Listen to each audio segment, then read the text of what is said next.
I'm Claudia Zimmerman, and Kyle and I work here in Buenos Aires, Argentina, with a local church, National Presbyterian Church called La Misión, and it's a multi-congregational model.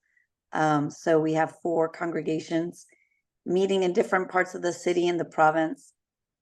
Each part of the city has its own characteristics and challenges, social, economic class, etc. So it really does bring reconciliation and unity to have these different congregations and then have people serving and walking alongside each other, people that maybe they wouldn't in normal life situations. And so Kyle and I specifically work in the Flores community, which is in the south side of the city, in one of the poorer parts of the city, surrounded by shanty towns. And then we also serve in Palermo, which is more of the upside scaled part of the city where you have, I don't know, it's like downtown if you think of a city, and it's where you'll have more of your young professionals, college students, internationals. And then Kyle teaches carpentry in Merlo, which is an hour outside of the city in the province, which is a different kind of poverty from the city poverty. And a lot of, I was thinking what Rachel said, just a lot of trauma, a lot of very difficult situations. So that's a little bit in a nutshell. And we do everything from discipleship to, I work in the administrative office as one of the secretaries, and then everything in between. So recently, a lot of the the older youth have been pursuing us to step in, since one of the couples left that was working with the young professionals and the university students. And so Kyle, as an elder of the church, was seeing some needs and unhealthy dynamics developing within some of the leadership. So we've started to step in some. And also we have one of the university students living with us. We lost our daughter went away to college, and then we got a new daughter. We joke that she's our new Sarah. So she's living with us, and she is walking through a trauma that she recently lived in Colombia. And so she's back here in Argentina, back at school. She was part of my lady small group before. And so anyways, we're just praying with her and kind of walking her through this trauma, and through the connection with her and some of the other university young professionals, we've started to step back into that slowly, having the youth over our house. And next week we'll be speaking at their university gathering at church. So it's just kind of, I don't know, we joke about it with Kyle that we're empty nesting, and yet the Lord's just filling our nest in different ways. And so it's just kind of, I feel like this parallel lives going on in my heart. Like there's this deep sadness as we empty nest and walk with our youngest, who is home without her siblings. And yet watching God, people ask us, are you guys going back to the States? Are you, taking a sabbatical? Are you? And it's just very overwhelming at times, those questions, because we don't have answers. We just know God has us here in Argentina, and the call has not changed. And as Sarah was leaving, we were also receiving an intern. We have our first missions intern under our wing. She's here for 2 years.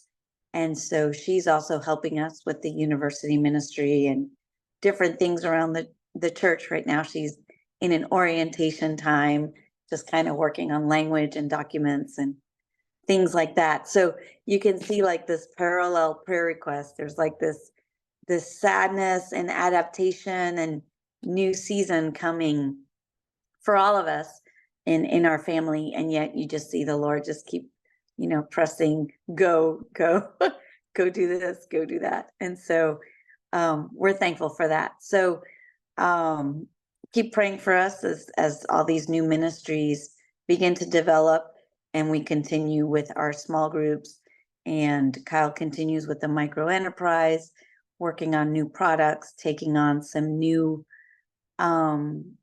apprentices, and that's always great because it's a chance to one-on-one Bible study and then hands-on work, and then also provide a stipend. And so that has been growing, and we're thankful for that. But with that has come more of a financial burden for us here in Argentina. As inflation continues, it's 4% again this month. So it's been 4% every month, which is better than 24% in December. But it's still over 100 for the year. And the dollar exchange is dropping, which is good for Argentines, not as good for us. And so we are finding that we are finally receiving the brunt of that inflation as people are retiring or dying on our support, which is kind of sad. I mean, it's just kind of this, I guess we're at that phase. We've been on the field for over 16 years, and we've had faithful, wonderful partners that have partnered with us for 16 years.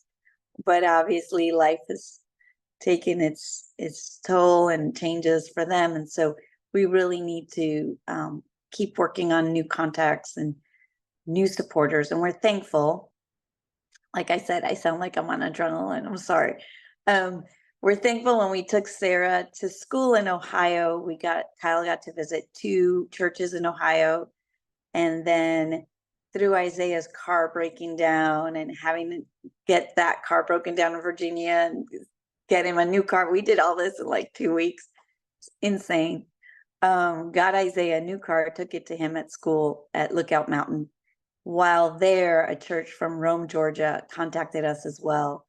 And so it's really crazy. Within 2 weeks, we were able to meet with 3 new churches and touch base with partners in Memphis. So we're thankful. It was just a crazy, crazy time, but God is again pushing us forward, even though we may just want to languish. That's my new word. Don't languish in your sadness. Come on. And so just kind of walking through those changes. But anyways, we're thankful. I'm sure I'm forgetting things. We're walking with one of the moms who has cancer, and we've been praying for her. She starts radiation next week, and her son is one of the guys in the micro enterprise.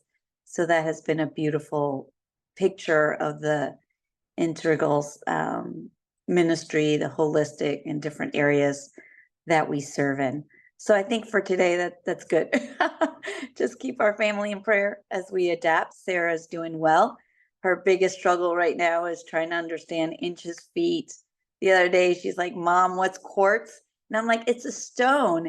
And I hear Kyle in the background go, no, liquid, quartz. I'm like, oh, yeah, I forgot. It's so she's kind of struggling with some of that, and she's having a hard time. Like, she has biology labs and chemistry labs, and it's just a lot to take in with the English. She's found great Latino friends and even went to a Latino church plant. And yet she's connecting with the missionary kids. And so we're really thankful for her. And Isaiah is in his senior year at Covenant and is an RA and has lots of big challenges because at Covenant they have like a capstone thesis program thing to do. So he's got some challenges ahead as he tries to figure out life after college as well. And Abby is a senior here in Argentina. She'll graduate here. School ends in December, opposite seasons. And she's processing the sadness of not having her siblings here and just trying to figure out what's next. Is she going to go to college in the States, or will she stay here in Argentina, which is also a possibility. So speaking of mental health, she's the one that has walked through some major anxiety since COVID. And so we continue to pray for her and work through that as she is maturing and growing in Christ through her difficulties. So I think that's I could go on and on forever. So thank you so much for your prayers and your encouragement. I love hearing about everything going on and share about the testimony of this time at Memorial Park. That's always been such a blessing, especially since COVID. And so excited to see everything Memorial Park is doing and serving around the world. So thanks. You're a big part of it, you know? Yeah, You. that was a fire hose. So I'm going to Oh, ask Leah to pray, not expecting that she wrote, I've got 2 pages of notes and I missed a lot. That was an you're awesome gonna laugh update. because I looked at Kyle in Cedarville and they kept talking about drinking out of a fire hose. And I looked at Kyle and I go, isn't the saying drinking out of a fire hydrant? And he goes, no, you grew up in New York City. Yes, it's drinking out of a fire hydrant, but everywhere else it's drinking out of a hose. I was like, oh, I didn't know that. Yeah. So now every time I hear drinking out of a fire hose, I laugh because I'm like, Yeah. isn't it a fire hydrant? In New York City, I guess, right? It Yeah. is. It is. So there you go. Little background Yeah. for you guys. I I grew up feel in with New York. life, sometimes it's just hanging on, right? I'm Oh just man. hanging on, Lord. This is so far beyond me. I have just this much capacity, and yet you're asking this, and I'm just going to hang on. And yeah, it's good, Yeah, right? we could. Because he takes us places that we never Yeah, we just. expected. And Yeah, I mean, you could definitely pray for us to just continue to have peace and clarity as to yeah, where he's guiding us and let that not give us anxiety. yeah, He will show us if it's time to go or say, it's just that question when everybody bombards you with that question because your kids are going off to college and you've been on the yeah. field for 16 years. It's a natural question. Like people here keep bracing themselves, afraid that we're going to say we're leaving, and people back home are, when are you coming back? And it's just kind of this like, you just love talking to other missionaries because they get it. They get it and they're with you and they've walked those questions. And we're just thankful for that And missionary you've been family glue. community.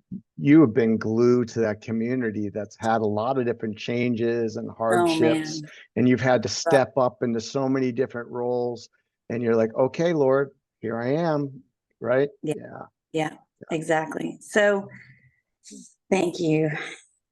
Thank you. It's good.